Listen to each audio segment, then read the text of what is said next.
இந்த வீடியோல மாரிசன் படத்தோட ரிவ்யூ தான் பார்க்க போறோம். இதையும் மறந்துடுவீங்க.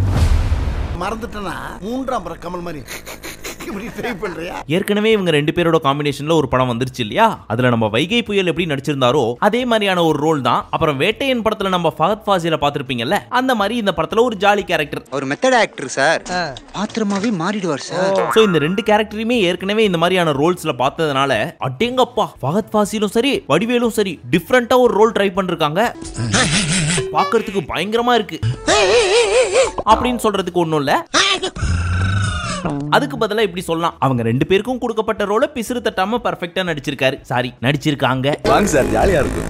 எனக்கு கொஞ்சம் நாவும் மருதி அல்சிமஸ் பண்ணல வளவளா கொலகொலான்னு ஏகப்பட்ட கேஸ்டிங்லாம் கிடையாது. ரொம்ப ரொம்ப லிமிடெட் கேரக்டர்ஸ் தான். அதை வச்சு படத்தை பண்ணி முடிச்சிட்டாரு இந்த படத்தோட டைரக்டர் சுதீஷ் சங்கர்.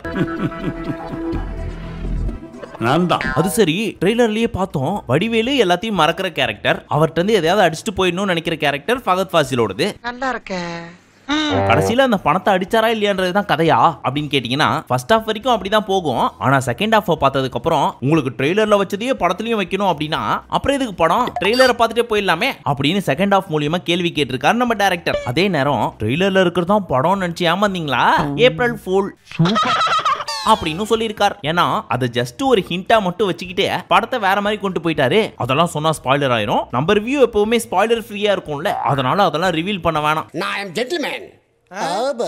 அப்புறமா ஓடிடில ஏதாவது வந்துச்சுன்னா டீட்டெயிலா பார்ப்போம்.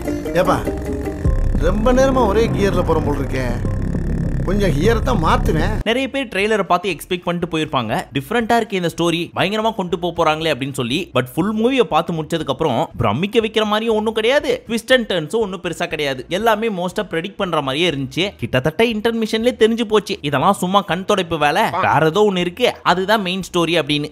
நாங்க என்னென்னமோ பிளான் பண்ணி வந்தோம், இப்ப பாதியிலே போக வேண்டியதா இருக்கு. சரி, அந்த மெயின் ஸ்டோரியாவது பயங்கரமா இருக்கா, புதுசா இருக்கா, நகத்தை கட்சி துப்புற அளவுக்கு இருக்கா, சீட்டு நுனியில உட்காந்து பார்க்க முடியுமா இப்படின்னு 1008 கேள்வி கேட்டாலும் இதுல ஒண்ணு கூட இருக்கிற மாதிரி எனக்கு தெரியல. அடுத்தது எப்படி தானே வரப்போகுது, சட்டு புட்னி எண்டு கார்டு போட்டு விட்டீங்கன்னா பாப்கார்ன் தின்ன கையை போய் கழுவிட்டு அப்படியே வீட்டுக்கு போவோம் அப்படின்ற மாதிரி தான் இருந்துச்சு. லொகேஷன் ட்ராக் பண்ண முடிஞ்சதா சார்? மோனேட் பயமா இருக்குப்பா. ஆரம்பத்துல ஃபர்ஸ்ட் ஹாஃப் ஒரு மாதிரி சுவாரஸ்யமா ஸ்டார்ட் ஆச்சு. பட் அப்படியே கொஞ்சம் கொஞ்சமா போக போதும்பா, ஆஃப் பண்ணிடலாமா அப்படின்ற மாதிரி ஆயிடுச்சு. இதுக்கு காரணம் என்ன அப்படின்னு கேட்டா அருமையான ஸ்டோரி தான். பட் அதுக்கான பேக் ஸ்டோரின்னு ஒன்று வச்சாங்க பாத்தீங்களா, அது பெருசா ஸ்ட்ராங்கா நிக்கல உள்ள. ஏன்னா இந்த மாதிரி ஏகப்பட்ட கதையை தான் நம்ம பார்த்துட்டோமே. அதனால சீட்டு கீழே போய் கண்ணை துடைக்கிறது, கண்ணை சொரியிற மாதிரியே கண்ணை தொடச்சு விடுறது, கர்ச்சிஃபால மூக்க சீந்தர் சீன்லாம் பெருசா கிடையாது. அதாவது எமோஷனலா ஒன்றும் பெருசா இல்ல. அதெல்லாம் பாக்குறப்போ ரைட்டிங் இன்னும் கொஞ்சம் ஸ்ட்ராங்கா இருந்திருக்கலாமே அப்படின்ற ஃபீல் வந்துச்சு. நீங்க டைமிங் மிஸ் பண்றீங்க போங்க. நைட் கூட கரெக்டா என்டர் பண்ணீங்களே, இது சரிப்பட்டு வராது. இப்போ பிளான் என்ன? அண்ட் செகண்ட் ஹாஃப் பத்தி சொல்லவே தேவையில்ல, இன்டர்மிஷன்லயே அவரே சொல்லிடுவார் ஒரு பாம்பு எலி டயலாக். அதை கேட்டதுக்கு அப்புறமே தெரிஞ்சிடும் இதுதான் ஸ்டோரி அப்படின்ட்டு. அதனால செகண்ட் ஹாஃப் ஓரளவுக்கு ஓகே அப்படின்னு சொல்ற அளவுக்கு கூட இல்ல. எப்படி இருக்கு? நல்லாவே பிகாஸ் இவங்க ட்விஸ்ட் அண்ட் டர்ன்ஸ் அப்படின்னு சொல்லி ஒரு சிலதெல்லாம் சொல்றாங்க தெரியுமா, அதெல்லாம் பாக்குறப்போ ஓ இது பேர் தான் ட்விஸ்டா அப்படின்ற மாதிரி தான் இருந்துச்சு. அதுக்கும் இந்த படத்தெல்லாம் எக்ஸ்பெக்டேஷன் இல்லாம தான் பார்க்க போனோம், இவங்க ரெண்டு பேரோட ஆக்டிங்காகன்னு மட்டும் மைண்ட்ல வச்சு. பட் அது மட்டும் கம்ப்ளீட்லி சாட்டிஸ்ஃபைட். அதை தாண்டி ஸ்டோரி ஆகட்டும் ஸ்கிரீன் பிளே ஆகட்டும் பெருசா மனசுலயும் நிக்கல, பயங்கரமா லாக் அடிக்க ஆரம்பிச்சிச்சு. ஒன்னும் பெருசா இல்லடா, குள்ளமா இருக்கிறவளடா, உயரமா இருக்கிறவ லெஃப்ட்ல பாரு, உயரமா இருக்கவள தான்டா சொன்னேன், குள்ளமா இருக்கவ நல்லா இருக்கா மச்சான். ஆனா ஒண்ணு மட்டும் நல்லா தெரியுது, இந்த படத்தோட டைரக்டர் மெய்யழகனை பார்த்து பயங்கரமா இன்ஸ்பயர் ஆயிருக்காரு. அதோட சாயல் ஒரு சிலதெல்லாம் தெரிஞ்சு. இவங்க ரெண்டு பேரும் சேர்ந்து ஒரு இடத்துல உட்காந்து பாட்டு பாடுவாங்க ஒரு 2 நிமிஷத்துக்கு. அது எதுக்கு பாடுறாங்கன்னே தெரியாது. வாழ்க்கைன்னா ஜாலியா இருக்கணுமா வேணாமா, இருக்கணுமா வேணாமா. அதே மாதிரி ஒரு பாயிண்ட்டுக்கு மேல இவங்க ரெண்டு பேரும் டிராவல் பண்ணிக்கிட்டே இருப்பாங்க. சரி டிராவல் பண்ணாங்க, அதுக்கப்புறம் மறுபடியும் டிராவல் பண்ணுவாங்க. சரிப்பா டிராவல் பண்ணதுக்கு அப்புறம் ஆனா அப்பவும் டிராவல் பண்ணிட்டே தாங்க இருப்பாங்க. யோ டிராவல் பண்ணிட்டே இருந்தா இப்படியே போய்க்கிட்டா என்ன அர்த்தம், இதுக்கு ஒரு முடிவே கிடையாதா அப்படின்னு கேட்டீங்கன்னா அங்கதான் ஆரம்பிக்குது பிளாஷ்பேக். அந்த பிளாஷ்பேக்ல என்ன நடக்குதுன்னு பார்த்தா மறுபடியும் அங்க ஒரு டிராவல். ஆக்சுவலா டைரக்டர் ஒரு பெரிய பிளான் பண்ணிருக்காரு, சோஷியல் மெசேஜ் ஏதாவது ஒன்று வச்சு விட்டு மக்களை எமோஷனலா அடிச்சிட்டோம் அப்படின்னா கண்டிப்பா ஹிட் ஆயிரும், அது அவங்களுக்குள்ள ஒரு தாக்கத்தை ஏற்படுத்தும். அதனால ஒரு எமோஷனலான ஒரு பிளாஷ்பேக்கை வச்சிருவோம், அண்ட் கிளைமேக்ஸ்ல அதுக்கேத்த கருத்தை சொல்லிடுவோம் அப்படின்னு பிளான் பண்ணிருக்காரு.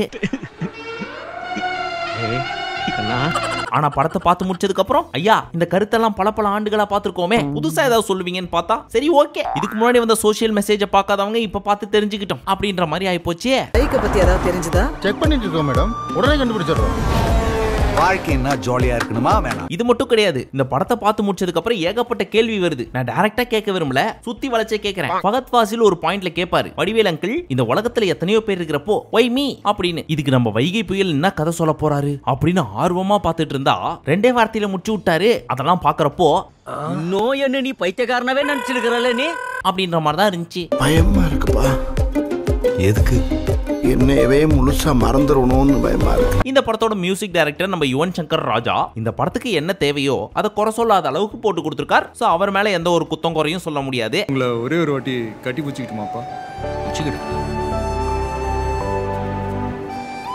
ஆனா ஒண்ணு இருக்கு, இந்த படத்துல ஒரு பாட்டு இருக்கு, ராமராஜன் பாட்டு. ஐயோ சாரி இளையராஜா சார், அது நீங்க போட்ட பாட்டு. அந்த பாட்டுல ராமராஜன் ஐயா நடிச்சிருப்பாரு. இந்த நேத்து ஒருத்தரை பார்த்தோன்னு ஒரு பாட்டு இருக்குல்ல, அந்த பாட்டு தான். ஐயோ அந்த பாட்டை யூஸ் பண்ணி வச்சிருக்காங்களா? அப்ப காப்பிரைட் இஷ்யூ வருமே.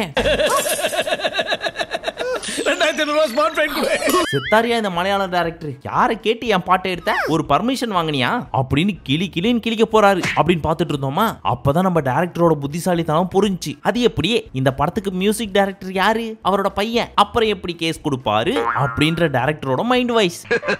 சரி அண்ணன் பிரில்லியன்ட் பிரசங்கம் பண்ணாத. இவ்வளவு புத்திசாலித்தனமா பிளான் போடுற நம்ம டைரக்டர் இந்த கதையும் கொஞ்சம் பெட்டரா எழுதிருக்கலாம். திருவண்ணாமலையில ஒரு ஃப்ரெண்ட் இருக்கான். ஓ, நான் அங்கேயே போறேன். சரி, என்ன ஆரம்பத்துல இருந்து நெகட்டிவா போயிட்டு இருக்குது, பாசிட்டிவா சொல்றதுக்கு எதுவுமே இல்லையா அப்படின்னு கேட்டீங்கன்னா, இவங்க 2 பேரோட காம்பினேஷன்ல அங்கங்க ஒரு சில காமெடிஸ் அண்ட் ஒரு சில குறிப்பிட்ட சீன்கள்லாம் சொல்லலாம். ஆனா note this point your honour, குறிப்பிட்ட ஒரு சில சீன்கள் தவிர்த்து வேற எதுவும் சொல்லிக்கிற மாதிரி பெருசா இல்ல. அதை நம்மளால இங்க சொல்ல முடியாதனால ரொம்ப லிமிடெட் சீன் அப்படின்னு மைண்ட்ல வச்சுக்கோங்க. இது என்னுடைய தனிப்பட்ட கருத்து. அங்க பைக்ல திருவண்ணாமலைக்கு போயிட்டு இருந்தோமா. நான் எதுக்குப்பா திருவண்ணாமலைக்கு போனா? ஓவரால் இந்த படம் எப்படி இருக்கு அப்படின்னு கேட்டீங்கன்னா, ஓல்டு ஸ்டோரி வித் பக்கா காம்பினேஷனோட கொடுத்தா மக்கள் கண்டிப்பா ஏத்துப்பாங்க அப்படின்னு நினைச்சிருக்காங்க. பட் கதை ரொம்ப பழசுன்றதுனால பெருசா ஒன்னும் தாக்கத்தை உருவாக்கல. அண்ட் கதையை கொண்டு போகணும் அப்படின்றதுனால எங்கெங்கயோ இழுத்துட்டு போறாங்க. அம்மாவை பாக்குறாங்க, அங்க ஒரு குழந்தைய பாக்குறாங்க.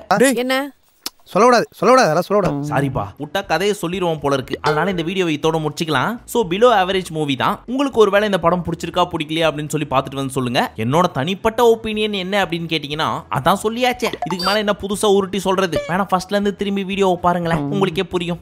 போதும்பா, முடியல. வாழ்க்கையிலே மறக்க முடியாத பயணம்.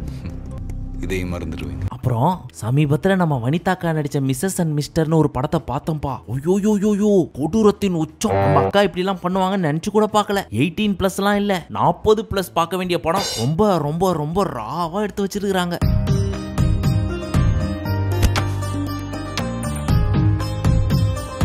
நாயா நான் தண்டியா இருக்கிறா இவளாயா உருவமா முக்கியம் தான முக்கியம். இது ஏன் சொல்றேன்னா, கமெண்ட் செக்ஷன்ல நிறைய பேர் வந்து இந்த படத்தை ரிவ்யூ பண்ணுங்கன்னு சொல்லி கேட்டுட்டு இருந்தீங்க. இந்த படத்தை பாத்தீங்கன்னு வச்சுங்க, 80 வயசு ஆயாவே மூஞ்சி சுடிக்கிற அளவுக்கு எடுத்து வச்சிருக்காங்க. சரி, நிறைய பேர் கேட்டதுனால சொன்னேன், மை பர்சனல் அட்வைஸ். அர்த்தமாய்ந்த ராஜா. சரி, மீண்டும் உங்களை அடுத்த வீடியோவில் சந்திக்கும் வரை நன்றி, வணக்கம், நமஸ்தே, நமோஸ்கார்.